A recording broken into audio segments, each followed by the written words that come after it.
Computer Learning Centers, which is a company I work for. I'm one of their technical instructors, and want to extend my greetings to Jeff, Joe, Adam, and Ann, Diana, Jack, Jen, Kevin, and Richard. So thanks for joining us, guys. I do appreciate it. And what we're going to do for the next about an hour or so, we're going to go through a presentation with you about security, okay? And I titled this presentation, Good Security is Annoying. And this is not going to be a one-hour rant about how annoying security is. I'm a security trainer, so obviously that wouldn't be my incentive. But I do want to bring up a couple of points about security in this presentation. You know, some of the things about security which can be difficult for us to deal with, and also I'll go over who New Horizons is. I'll talk about very briefly who I am. I'll get into security basics. Then I'll share with you guys some training options that you have with us, because we are a computer training company, and I'm one of the trainers. Okay, so let's go through this presentation. You should be able to see my presentation. It's a blue PowerPoint. It says Good Security is Annoying. And as I said earlier, my name is Nick Lane. I'm the presenter, and I'm a trainer at New Horizons. Okay, so let's get straight to it. And we're going to take a look here at a couple basics. That way you guys know what to expect. Do you belong here? Things like that. All right, so who belongs here in this presentation? Well, obviously you all belong here because you're here, and I'll do my best to give you guys a good experience. But otherwise, this presentation is geared toward pretty much anybody who just wants to learn just a couple of basics about security, and you know, maybe develop their appreciation for security and see what kind of training options are out there. Because obviously this presentation is really meant to whet the appetite, but I want to definitely give you guys some options as to how you can get more training in security. I do a lot of security classes here. So if you're an IT beginner, if you're an IT professional, if you're none of the above, if you're just an office worker who's curious about security, maybe wants to learn more about it, you're in the right place. Okay, and we're going to take a look at you know, who is New Horizons Computer Learning Centers, which is definitely my company. I'll show you guys who New Horizons is, give you some details. Take a look at some security basics. It's not going to be a deep dive. I'm not going to spend a lot of time on it, you know, but I want to give you guys some ideas about security and take a look at the importance of security. And like I said, we'll go over some training options, and then at the end, we will do a Q&A. If you have any questions, we'd be more than happy to answer it. So I'm scheduled for about an hour, okay, because I'm actually teaching a class. And I'm on break right now, so you know, I definitely can't go over the hour. I'm teaching Certified Ethical Hacker, and right now I'm on my break. So you know, it's kind of relevant. I'm teaching security class right now, before and after this presentation. So let's get straight to it. Speaking of New Horizons Computer Learning Centers, we are a computer training company. We're located all around the world. We're in 70 different countries, 300 plus locations. You know, we're the world's largest computer training company. Nobody delivers more classes in more places at more times and in more ways than New Horizons. We are the biggest computer training company, therefore definitely a good option for you guys. And I'm one of the trainers, okay? So we are a proven worldwide training provider, okay? We are partnered with a lot of companies, and we've been into business now since 1982, so it's over 30 years. Been around. We've been around since basically the beginning of the PC revolution. So we've seen it all as far as how technology has progressed over the years. We provide certified trainers. Every instructor is certified in the materials that they teach, and we teach a variety of different subjects. You know, everything from Microsoft Office to VMware, or organizational soft skills, or project management, you name it. We run the gamut on classes here. Now, we are the largest international network of training because we have 2,100 classrooms, 2,400 instructors in, like I said, a lot of countries, guys. 3 million student days of training per year. These numbers, in fact, the numbers actually go higher than that if we really were to look it up. We have a lot of classrooms, a lot of trainers, a lot of training modalities, okay? And one of the great things about New Horizons is we have flexible learning methods, because we market basically to adults. Adults have lives, adults have children, they have spouses, they have jobs, they have, you know, they go to school. There's a lot of circumstances that can make training difficult to do, but that's why we provide flexible integrated learning methods. You can come to our school and you can train with us in an instructor-led training environment. You can do it online like we're doing it right now. Okay, you can come into a mentored learning environment where you go through a self-paced training modality. You know, you're learning with the computer. You got a certified mentor in the room that can help you out with anything that you need. It's kind of like personal training, but for computers. We have on-site training where we go to your business. We have pre-recorded training. We have all kinds of training modalities. Any scenario we can accommodate. Okay, so that's why we're the biggest and the best. And we're partnered with the biggest names out there: Microsoft, VMware, Cisco, EC Council. The list goes on. You know, Six Sigma. We're a Six Sigma company now. We're all Six Sigma certified. You know, we do the training, but we also live the values. Okay, so we do our very best to do that. Okay. As far as who I am, real brief, like I said, I'm a trainer at New Horizons. I used to teach at New Horizons in New York City for a couple of years. I'm from New York. I moved to California several years ago, so I stayed with the New Horizons network, total 8 years. So I was a trainer since 2005. You know, I got some good accomplishments as a trainer with the company, something I'm very proud of. Okay, and I've been certified since I was 17 years old. I've been A+ certified since 17, MCSE since 19. And I got a lot of certs here: certified EC Council instructor, ethical hacker, certified Ultimate Knowledge Institute instructor, MCT, Windows Server certified, Windows 8 certified. I'm a social media security professional, so I teach social media security. I'm cloud certified. I teach Security Plus, blah, blah, blah, blah, blah. So I do a lot of stuff. Okay, I don't want to bore you with too much Nick Lane stuff. So let's get straight to some of the other things here. So this presentation is called Security is Annoying, but that's not really what the whole thing's about.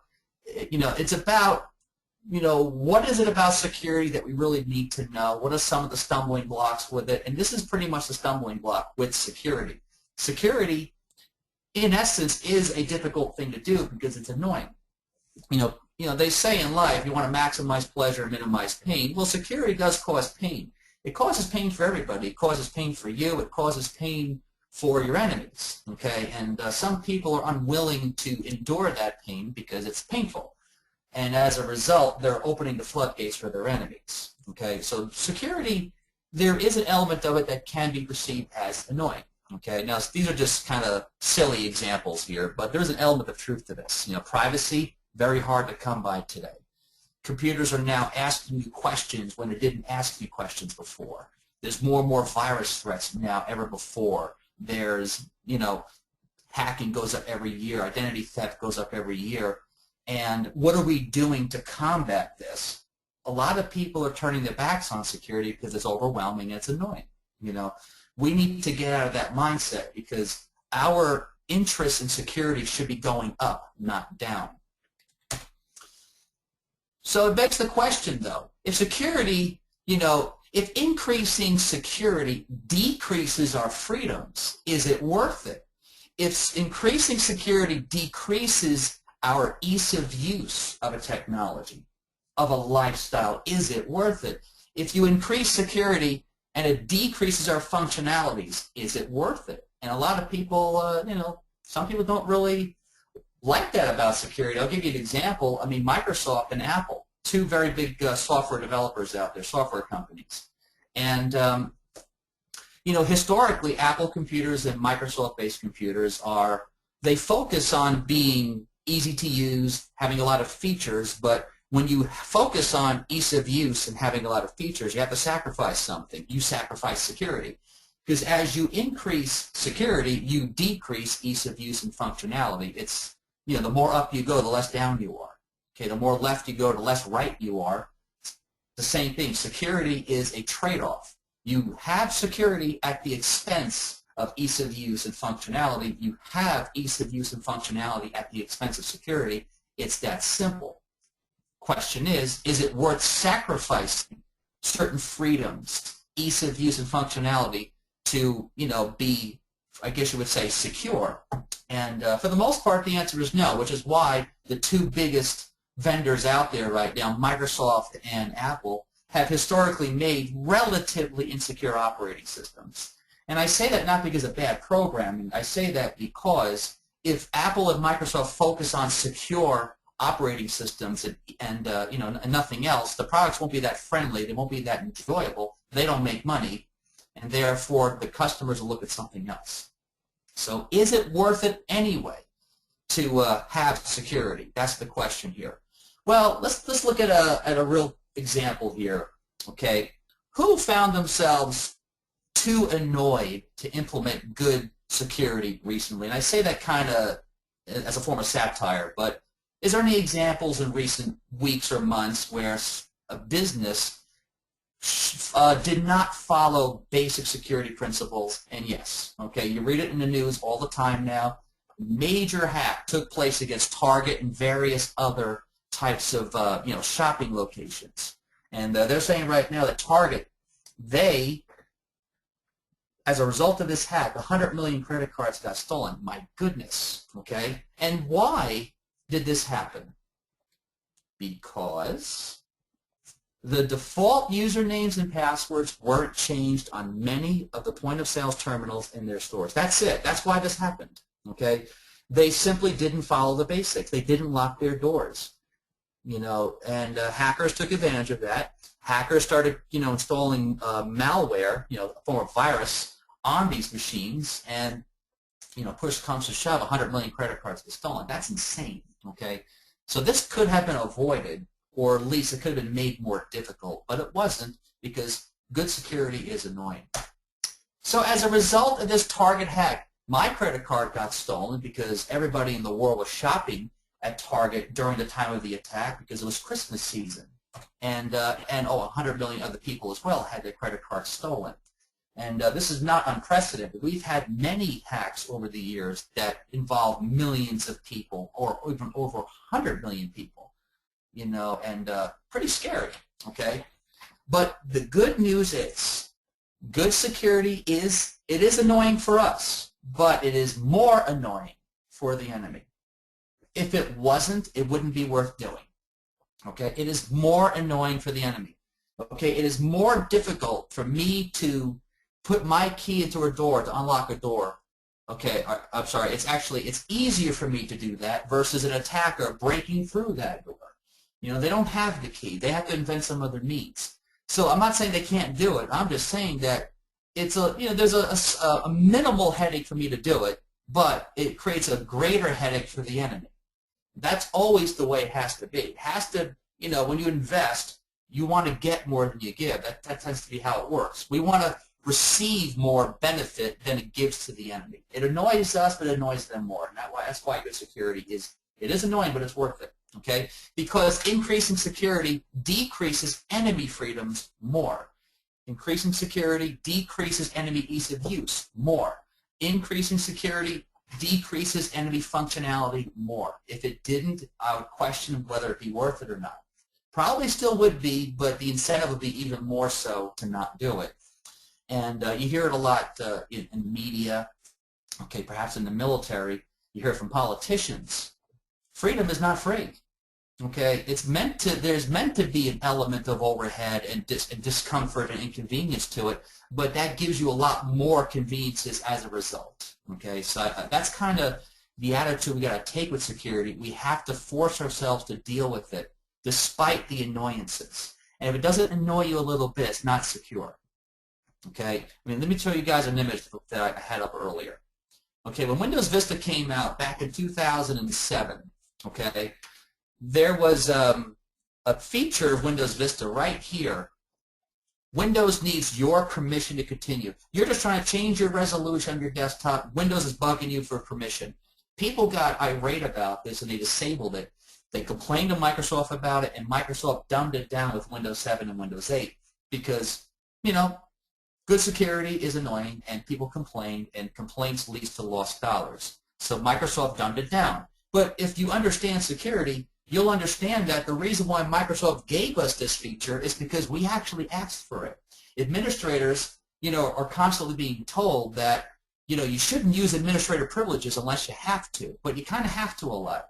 But it's frustrating to go through the hoops to do admin things unless you're an admin. This feature is meant to be the best of both worlds feature where you can be logged on as an administrator, be dumbed down to a standard user so your account doesn't have a lot of privileges, and that way viruses don't either. But when you got to do something administrative, the only thing you have to do is click on continue. It's the best of both worlds. Security with minimal inconvenience. What do? We complained. You know, it's the perfect example of why security is annoying, which is why a lot of products out there are not designed with security in mind. At least historically, they are not. So we got to keep that perspective. Now, let me skip ahead to where I was earlier here. Oh, excuse me. So getting into security basics here, some of you might have more security background than others, but there are certain fundamental principles of security that everybody has to understand. Okay, and here it is. This is the security triangle, which is sometimes called the ease of use triangle. Security is like a triangle. Put a dot in the middle of that triangle and ask yourself, where is the dot? If that dot is by security, that means that a solution is security focused, but at the expense of a relative lack of ease of use and low functionality. When I say low functionality, I'm not saying broken. What I'm saying is that instead of a program being able to do 15 things, it could do 7 things. Okay, I think we can all agree that Windows-based systems have a lot of features. Windows-based systems support a lot of hardware and software, more than any other vendor out there. And I think most of us would agree that you're not going to play World of Warcraft on Unix. Unix is not designed to give you 1,000 functionalities. It's designed to give you a few, but do them really well. So Unix is focused on security and probably at the expense of functionality and ease of use. Not many people would say Unix is easy. Not many people would say it's got a lot of features, but pretty much anybody would say that it's secure. Now, an expert will tell you that Unix has got a lot of vulnerabilities, but you know, that doesn't mean it's not a secure operating system. There's no such thing as perfect code. Okay, you can't even come close to it. All software's got flaws, and certain software seemingly has more flaws, but there's a perfectly good explanation for that, and it actually has little to do with bad programming. Take a look at the examples out there of software that is asking you for updates every couple of days. Windows, okay, Windows, iTunes, Java, Adobe Flash, Adobe Reader, they want you to update those tools every couple of days because of vulnerabilities that are discovered. Flash, you name it. And a lot of people think, my goodness, these programs are they're not secure. There's too many vulnerabilities. That's actually not really what it is. The problem is these programs are used by literally billions of people around the world. When you have a product used by billions of people around the world, hackers are going to show up in droves trying to hack it. And when you have that many hackers going after it, then hackers are going to find vulnerabilities every other day. And therefore, those products require being updated every other day. That's it. It's that simple. There's no other secret to it. You know, bad programming will make it worse, but I don't care how good the programming is. If a product is popular enough, hackers are going to go for it, and hackers always win in the end. Okay, it's like in chess. You know, one side always has the advantage for going first. Hackers always have the advantage because they invented the techniques that we're trying to protect ourselves from. Hackers have the advantage. Software, you know, we can make it more difficult for them to crack, but in the end, you know, hackers will probably win more often than not. So if we understand this security triangle here, you see why Windows operating systems are historically not very secure, because they're not focused on it. Why is Unix very secure and not easy to use? And by the way, using that triangle, guess what? Apple operating systems aren't all that secure either. There's a myth out there, they don't get viruses, they don't get spyware. That's partly true for one reason, because their market share on desktops is less than 10% worldwide. When you got a market share like that, hackers don't care about you. Therefore, they leave you alone, and that gives the false impression that because I'm obscure, that means I'm secure. Security through obscurity, it works, you know, but it's not because of your armor that you're well protected from the sword. It's because there's no sword swinging at you. That's Apple's security over the years. But guess what's happening? Their security's vulnerabilities are going up because their market share is starting to go up. They're the #1 company in the world. So now they're getting hacked more, and now they're redesigning the security principles because they have to deal with security being a problem for them. They're not bragging about viruses and spyware, you know, stuff anymore because they can't. Microsoft's doing the same thing because, people are complaining about the security issues. I'm just saying security basics is security basics. It's like economic basics. They don't change regardless of which vendor it is. All right, let's move on to some other security basic here. I call it the other triangle. It's called the CIA triad: confidentiality, integrity, and availability. These three things must happen, otherwise you have no security. Okay? Confidentiality is a process by which we ensure that information is kept private. It's only available to those that are authorized to access it. If you're authorized, you can have it. If you're not, you can't access the information. We typically achieve confidentiality with encryption. We typically achieve it with physical security, like locks on doors, cameras, sign-in sheets, ID badges, the works. That's how we provide confidentiality. Integrity is another thing where, they say what you mean and mean what you say. Integrity is all about ensuring that information is tamper-free. It's accurate. Well, accurate as in it's sent in its intended form. Okay? We typically maintain integrity also with encryption. We also do it with a process known as hashing and data signing, which are kind of yin and yang. Okay, we want to make sure we trust the data. We want to make sure we trust who sent it. You don't want a scenario where someone sends data and then they later say, no, it wasn't me. Just like when you go to a restaurant, you pay for a meal with a credit card, they make you sign that paper. That piece of paper says that you consumed this meal, you paid for it with this credit card at this time, so you can't later say it wasn't me. The process of forcing a user or computer to say, yeah, it was me, I know, we call that non-repudiation. Non-repudiation means that a party cannot deny their part in a transaction. That's all about integrity. Availability is a bit different. Okay, availability simply means that the information that people want to access, it's available when they need it. When they need it, it needs to be available. It's a security thing because if a hacker walks into a server room and throws the servers in the garbage, the data is not available anymore. That is a security breach, technically. Or a flood just wipes out the server room. Technically, that's a physical threat. Therefore, it is a security breach. So we got to provide for confidentiality of data, integrity of it, and availability of it. We call that the CIA triad. Every security book in the world talks about that. Other security basics. We spend a lot of time trying to prove who we are. Who are you and how do I know? We have to have processes involved to make that happen.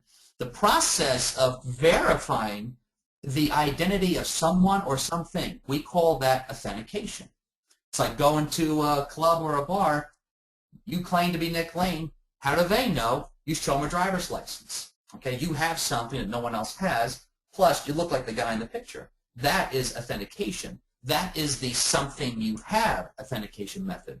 Now in the computer world, not bars and clubs, but in the computer world, or maybe even when you're trying to get money from the ATM machine, you're going to use some kind of card. You swipe the card, and because you have that card, no one else has it, that is a form of authentication. But to complement that, you type in a PIN number as well, because it's not hard to steal a card, but it is hard to have someone's card and their PIN number. So we call that multi-factor authentication, when someone has something and they know something. They know the PIN, they have the card. So when you have a combination of something you have and something you know, or any combination of the three there, we call it multi-factor authentication. Now the last one is called something you are. Oops, sorry. Something you are, something biological about you. Your fingerprint, your retina, your handprint, DNA, the contours of your face, your voice. Those things we call biometrics, where we use a biological element to identify ourselves. Any combination of the three, or even all three, we call it multi-factor authentication. Multi-factor matters, which is why Apple, when they released the iPhone 5, they put in a built-in fingerprint scanner. Okay, that way people can identify themselves to the phone with a combination of their fingerprint and a PIN number. Not surprisingly, it got hacked on the first day. That's not an insult to Apple. I actually really like Apple. But the reality is, Hackers knew that that product was going to be deployed to millions of people on day one. They were gunning for it on day one, and they got it broken into on day one. Doesn't matter who the company is or what the product is. If enough hackers of sophisticated means want to break into something, they probably will succeed. Okay. Other security basics. Security is like an onion because it's best implemented in layers. Okay? If a hacker breaches one layer, now they got to get to the next layer, the next layer, the next layer. If you just have one layer, you have a significant vulnerability there from a security perspective. Now, the layers that I'm talking about, we call the defense in depth model. If you go to Google Images and type in defense in depth, you're going to see thousands of pictures related to this one. Okay, this is a pretty generic one, but it's got the information we need.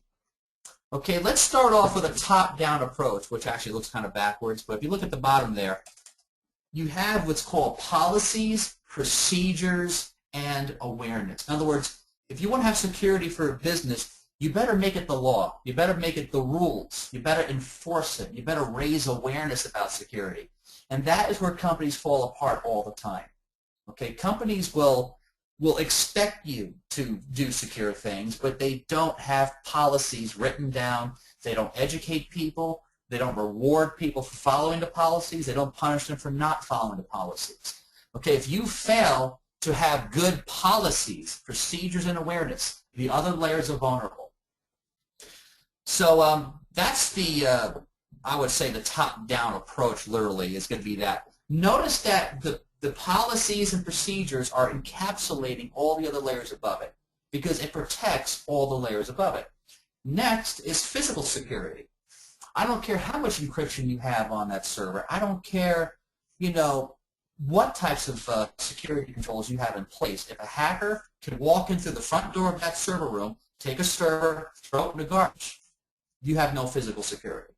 Physical security is paramount. Because I'm teaching ethical hacker all this week, and I'm constantly reminding the students that you have to prevent people from plugging their laptops into the data jack in the wall. Because if they can do that, then they can packet sniff. Then they can do man-in-the-middle attacks. They can do ARP poisoning. They can do MAC flooding. They can do all these other different hacker techniques because they walked in through the front door, they took a laptop, and plugged it into the data jack in the wall. Physical security would have prevented every threat I just mentioned. Don't let them in unless they have a security badge or an ID badge, or they're escorted, you know, or better yet, if they plug the computer into the wall, it doesn't work because the Ethernet switch, which the hacker's plugging into, is not going to allow random people to plug into it. You know, there's all kinds of physical security measures you can implement. So physical security includes guards, fences, barbed wires, cameras, sign-in sheets, ID badges. Okay, what else? You know, how about this? Locating your data center, you know, away from the ground floor. That way a flood is less likely to reach it. Okay, there are companies out there like Microsoft. These are cloud providers, and these are they have cloud data centers. They make sure that they locate their data centers all around the world where a hurricane that strikes one region can't affect another region. Where if a tidal wave strikes somewhere, it can't affect all the shorelines. Or if an earthquake affects San Francisco, it's not going to affect Dallas. You know, they strategically locate their data centers to avoid a complete global meltdown. That's all physical security. Or locating your data center where it's not close to the cafeteria so that you don't have any curiosity there. Or locating a data center so that there's only one road that leads to the street, and that way you can easily monitor people that are coming and going. You get the point. Physical security is critical. Perimeter security means we're going to guard the perimeter of the network. You'll use firewalls, you'll use routers, you know, you'll use VPN servers with good encryption and IPSs, which is intrusion prevention systems. You know, that way when hackers reach the perimeter of your network, you got defenses there. Network security, we're looking at the internal network, which means that the hacker is on the inside already. Now the hackers got to deal with what's called segmentation, where instead of seeing one big network, we're going to segment the network into several smaller pieces because, as they say, if you chase two rabbits, they both get away. So if you have several smaller networks, that creates better security for a business versus one big one. Another example, is going to be, let's see, IP security. If we're going to send computer information all over our network, let's encrypt it. Okay, so we can use IP security. We can use all kinds of things. VLANs, which which allows you to isolate networks from one another logically, not physically. Host level security. Okay, the hacker's gotten through the network. Now the hacker's at the host computer. What can we do there? Let's download Windows updates. Let's download antivirus tools. Let's update the virus tool. Let's have a firewall on the computer. Let that computer defend itself, okay, in addition to the network and perimeter and physical stuff. What about application security? Applications can encrypt data. If you go to bankofamerica.com right now, your web browser is going to encrypt the communications with the website, okay? That way the application protects its own traffic. You can change all the default settings on the application, a process we call hardening. That way you don't have any misconfiguration attacks. We can we can do all kinds of things. Data security, that's encryption. Okay, we're going to use the built-in encryption into the operating system. Like for Windows, it's EFS. Okay, we're going to use strong permissions. You know, NTFS permissions, share permissions, even what's called rights management services. It's all about making sure that only authorized people can access information. Notice that the policies encapsulates all the layers above it. Notice that physical security encapsulates all the layers above it. If you do these things, you got decent security. Because too often, businesses are going to think like this. We got strong passwords and we have a firewall, we're covered.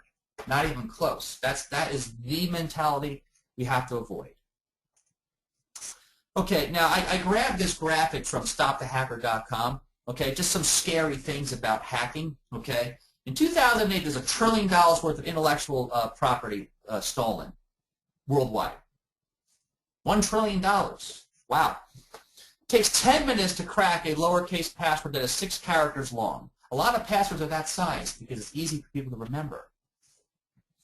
But you add a couple extra letters, maybe a couple uppercase letters, all of a sudden we're looking at 3 years. If you make passwords just a little bit longer, it adds a lot of time for how long it takes to crack that password. And as a nice little trick, let me show you guys something real quick. Okay, so let me go to. I'll keep this real quick. If you go to this website, strongpasswordgenerator.com.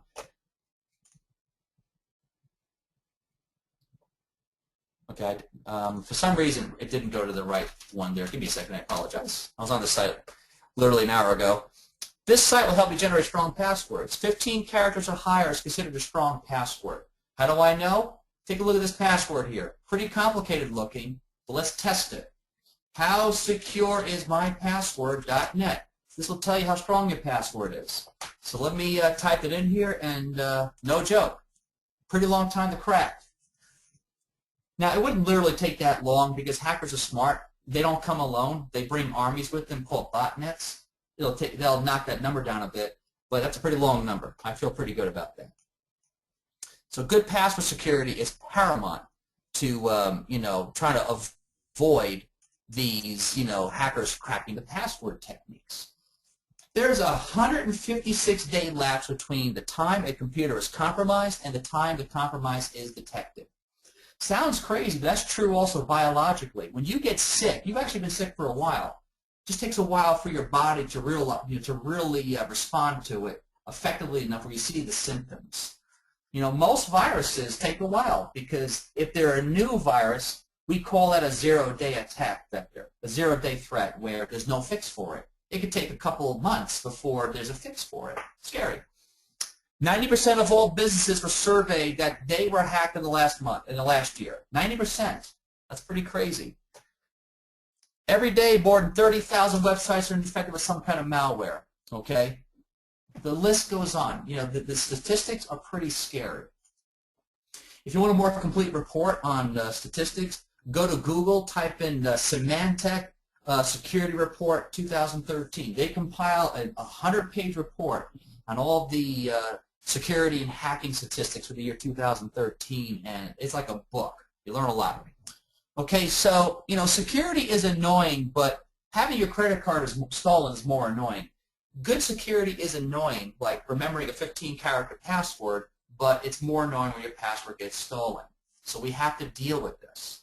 Now, how do we deal with this? We have to educate ourselves. And, you don't know what you don't know.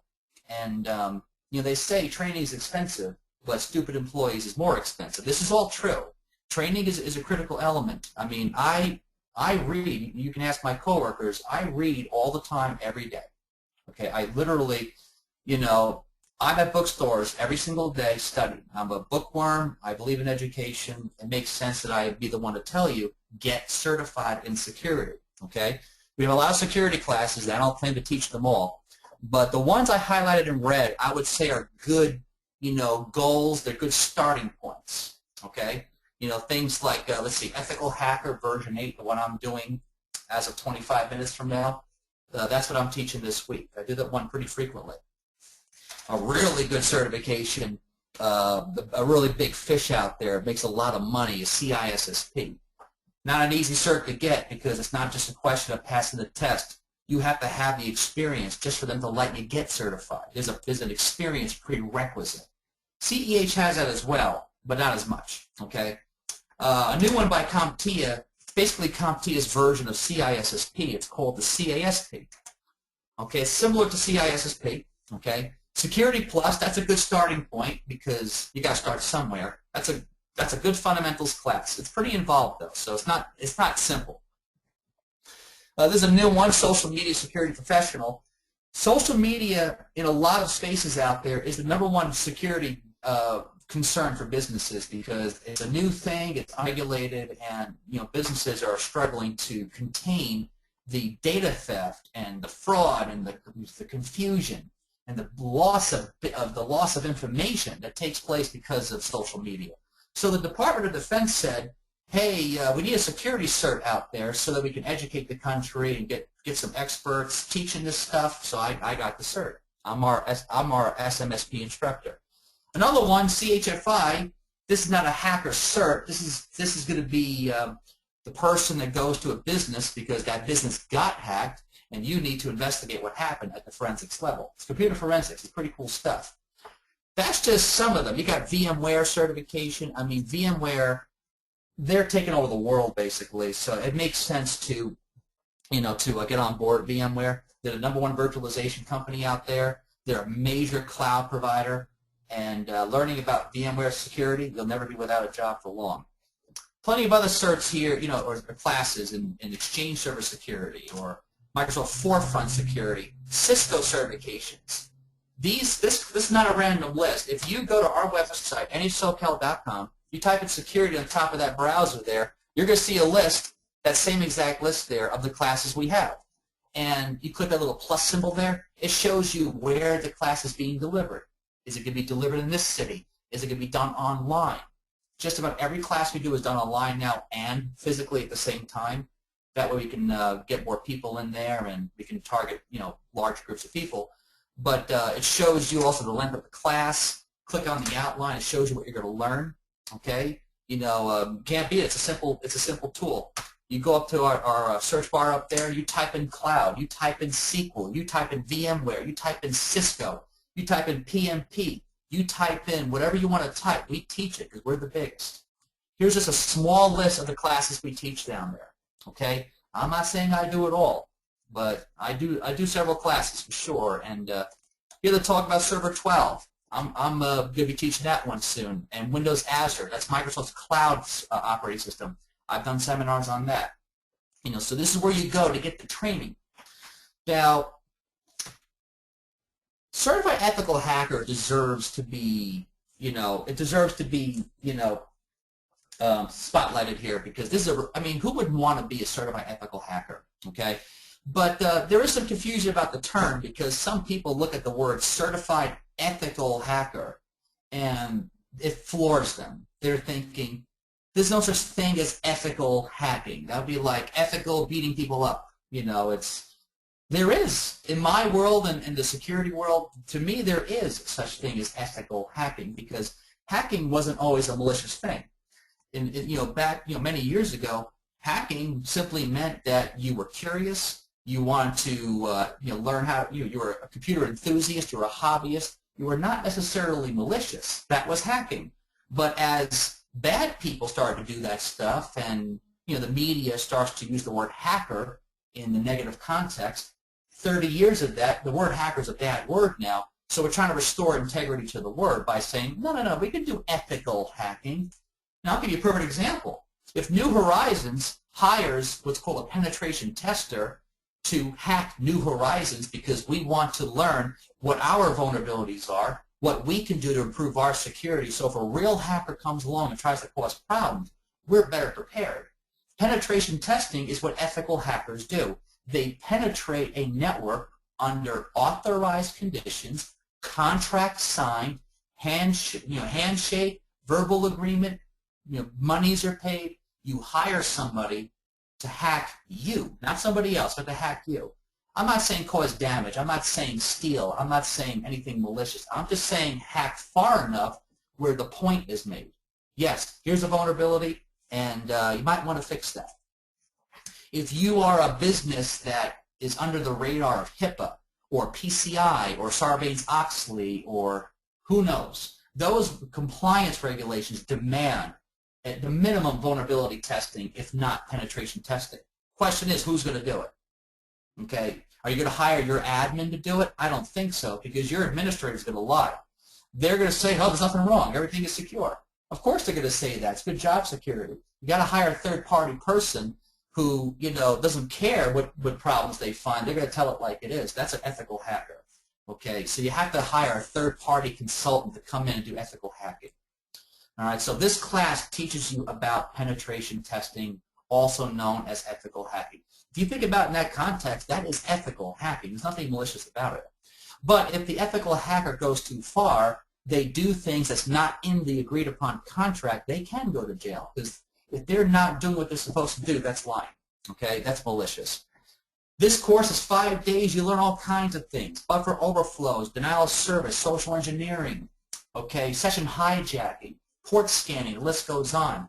And it prepares you for this certification exam 312-50. Okay, that's the exam.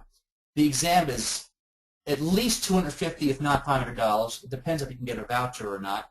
It's a 4-hour test, and it's about 150 questions. Okay, you will use every minute of those 4 hours because the questions are pretty involved. Pretty hard test, but being an ethical hacker is it's a good feeling. It's definitely a great certification. It looks really good on resumes. All right, so this course is for anybody that wants to learn more about security, but I have to warn you, the class is not easy. Okay, it's going to be a blitz for 5 days, just nonstop tools, nonstop labs. Speaking of the labs are they're online. They're cloud-based virtual labs. Okay, so we use cloud, we use virtualization, the best of both worlds. Take a look. That's a Windows 8 virtual machine, so you can practice hacking with Windows 8 and Windows Server 2008 and Linux Backtrack version 5, Windows 7 and Windows Server 2012. You got these 5 virtual machines available to you, so you can practice hacking. Okay, and those machines are equipped floor to ceiling with hacker tools, literally thousands of hacker tools.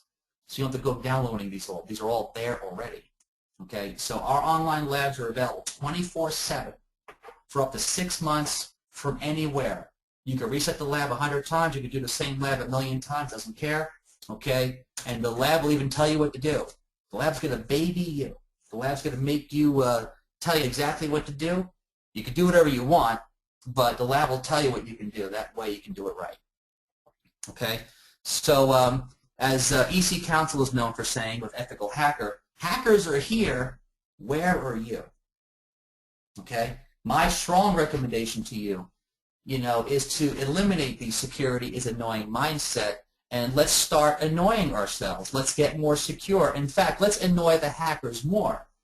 Let's get CEH certified. Let's help businesses arm themselves so that they're less vulnerable, because had Target done that, that Target hack probably wouldn't have happened, and my credit card wouldn't have got stolen. And maybe yours too, because Christmas wasn't that long ago. All right, guys, so we got 15 minutes until our end time. Okay, I'm done with my slides. If there's any questions, feel free to let me know. Anthony, I might need your help with this. I can't see the chat tool. Actually, I can see you, but I can't see them. So, Anthony, if you have any questions you want to relay from them to me, please do.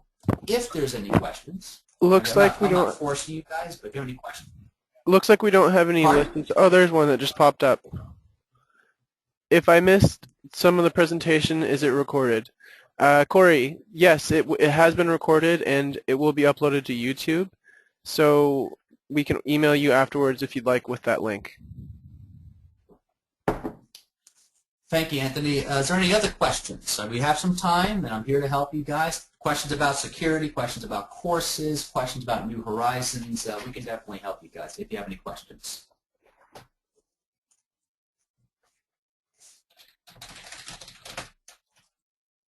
All right, Anthony, if you want, you can give them my email address, okay? And, well, I'll just say it, nlane@nhsocal.com, because my name is Nick Lane, so my email, N as in Nick, L-A-N-E, @nhsocal.com. All right, that way if you guys want to contact me personally, that's fine, but we do have representatives here that you can speak to if you want to get you guys hooked up with training. And Nick, okay. We have another question that you might be able to answer, saying, sure. Do you have courses available specific to application security principles? Application security principles. Give me an example. Like, is it a specific application, or is it just general application security? So it's Heather. Heather, I'm going to go ahead and unmute you so you can speak if you'd like. Okay. You there, Heather? Yeah, can you hear me? Yes. Yes. Yeah, basically general application principles. So we have over 150 applications that we run in our web, even based externally, internally, it doesn't matter, but just some best principles, or, you know, even labs looking at hacking specifically around that. So we're very web-based rather than, you know, desktop-based.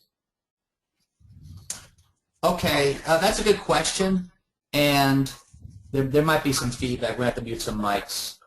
But my response to that question, the best class that I can think of that would correlate with that, actually,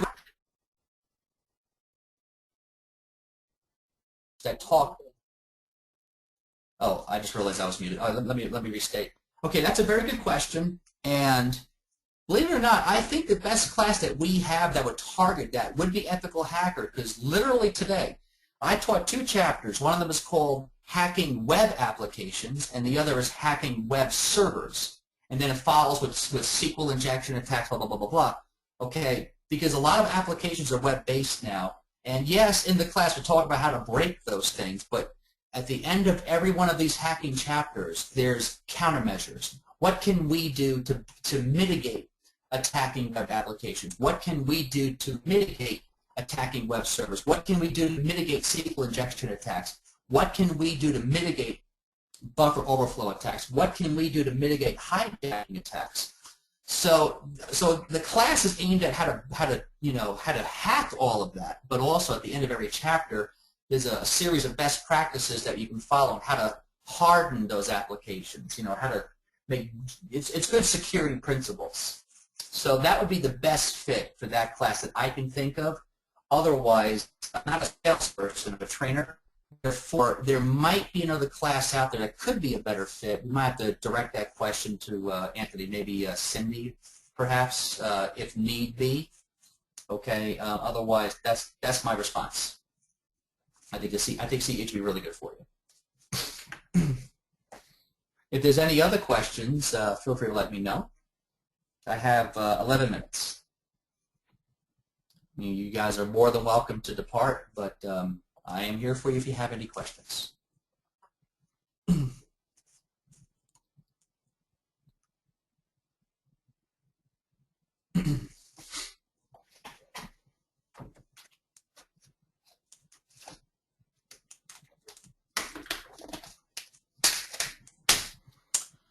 All right. Well, I see people logging out right now, but for those of us that are still here, anything, let me know.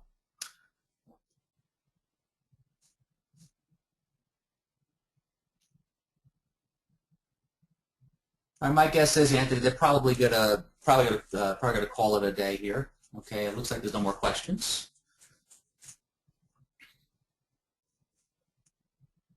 All right, well, thank you, everyone. We're going to go ahead and end the presentation. We appreciate you coming out, and have a great afternoon or morning, wherever you are.